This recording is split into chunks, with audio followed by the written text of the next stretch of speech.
Alors, donc, nous avons eu un café philo McDo hier soir, et avec la présence notamment de quelqu'un qui n'avait pas participé depuis des mois, à savoir Valentin.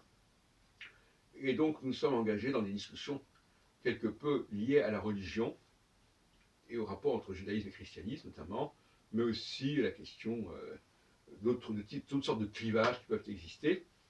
Euh, Jean, c'est toujours inspirant parce que finalement, euh, on a eu une discussion à propos de Jésus. Et je me suis aperçu que si on insistait sur le fait qu'il était né à Bethléem et qu'il était descendant de David, ça ne faisait sens que pour le camp lié à Bethléem et à David, c'est-à-dire le royaume de Juda. Et si en revanche, on disait qu'il s'agirait que le Messie, enfin le Sauveur, je ne sais pas, on n'entre pas dans les détails, serait issu de la Vierge d'Israël, Bethulat Israël, Israël, ça renvoie au royaume du Nord. Donc, Jésus serait une sorte de personnage de synthèse qui combinerait les valeurs du Nord et les valeurs du Sud. Le prophétisme du Nord et le prophétisme du Sud. Le prophétisme du Sud avec David, avec Bethléem, qui est dans la banlieue de Jérusalem, et le prophétisme du Nord avec l'idée d'un rejeton issu de la Vierge d'Israël. Et Israël, c'est pas n'importe quoi, c'est un lieu précis qui n'est pas le même lieu que Bethléem.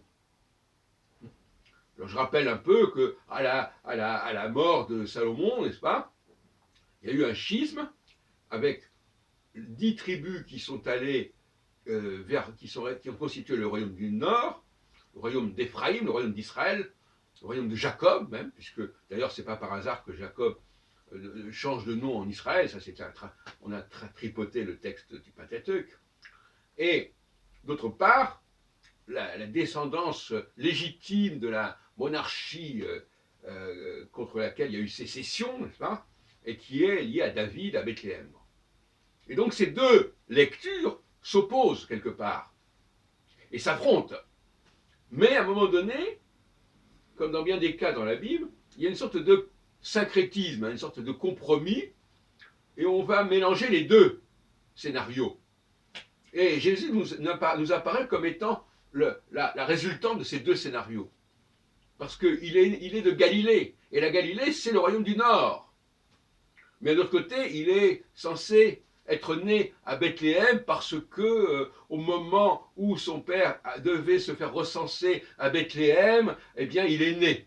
Hein, ce qui est quand même un concours de circonstances très très spécial. Vous avez pensé au voyage de Mahomet à Jérusalem en rêve, enfin peu importe. C'est un peu le même processus. Voilà. Donc pour des raisons totalement contingentes, il se trouve qu'il va naître à ce moment-là, dans la ville où est né son père. Bon, son père qui est parti après vers le nord, justement.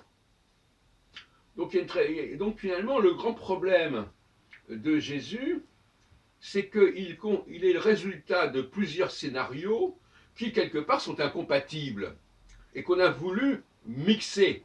Et ça, c'est à mon avis, malheureusement, une faute stratégique majeure quand on veut, euh, quand on veut faire trop, on démonte,